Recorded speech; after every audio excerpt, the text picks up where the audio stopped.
परं प्रधानं पुरुषं तथान्ये विसर्जते कारणमीश्वरं वा तस्मै नमो विघ्नविनाशनाय।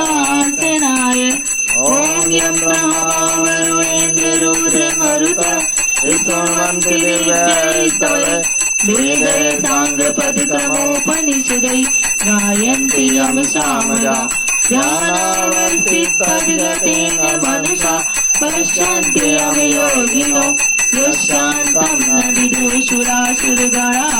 देवाय तस्मै नमः देवाय तस्मै नमः। कर्पूरगौरं करुणावतारं संसारसारं भुजगेन्द्रहारं सदा वसन्तं हृदयारविन्दे भवं भवानी सहितं नमामि। त्वमेव माता च पिता त्वमेव बन्धुश्च सखा त्वमेव विद्या द्रविडं त्वमेव सर्वं